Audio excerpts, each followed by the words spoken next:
Well, we've had our fair share of Valentine's Day movies, but every once in a while we will get a horror-themed Valentine's Day movie. Whether you're talking about your Bloody Valentines or to a certain extent last year's Lisa Frankenstein, this time around we have Hard Eyes, which revolves around a hard eyes killer that for the past couple of years has been going after couples. This kind of takes a bit of a turn when Allie and Jay, played by Olivia Holt and Mason Gooding, get mistaken for a couple and are hunted by the hard eyes killer. Happy Valentine's Day. Happy V-Day! Don't get killed, all right?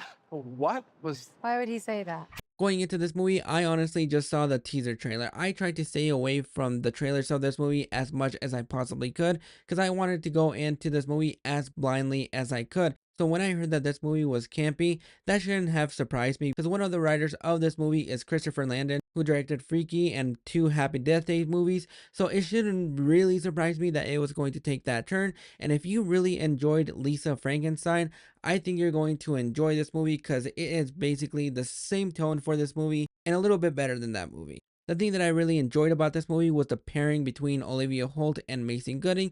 I thought they had wonderful chemistry. The banter that they had between each other I thought worked, and it really added that really rom-com feel so that it would have that rom-com feel and that slasher feel all wrapped up into this beautiful package. And I thought that dynamic worked because if that dynamic didn't work, then I would have still probably enjoyed this movie. I just wouldn't care about whether these two lived or died. But they did a really good job of getting you invested in these two and having that mistaken identity where the hard eyes killer thinks these two are a couple because they saw them kissing and now it's going after them.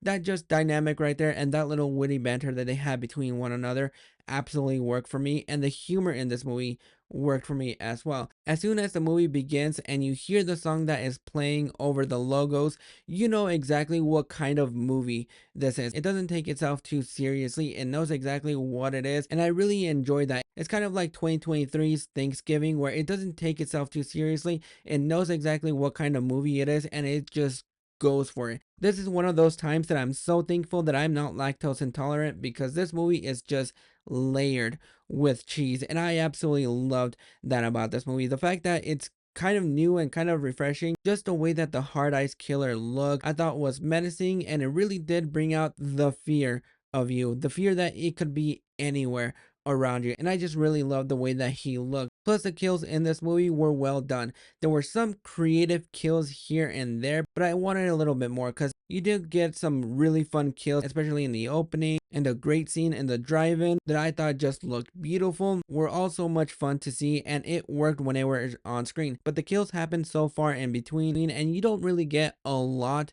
of kills in this movie. I kind of wish they used the Valentine's Day themed a little bit more in the kills and kind of got a little bit more creative in that way, because I think that is what would have made the movie work a little bit better. Is the fact that you have a Valentine's Day movie, but it pushes the rom-com element a little bit further than the slasher does, and that's all fine with me because it does try to balance 2 different themes all at once, and to a certain extent it does work for me when it does try to balance those 2 themes. But I wanted them to get creative with the Valentine's Day theme and be a little bit more creative with the kills, because most of the kills in this movie are basically just stabbings, but I just wanted them to add a little bit more creative flavor to the kills. And the who done it aspect of this movie I thought worked because it kept me guessing every step of the way, and once we got to the reveal of the killer, it did surprise me because I didn't know who to pinpoint, whether it was that person or that person. So the who done it aspect of this movie I thought worked for me. Probably a lot of people got it immediately,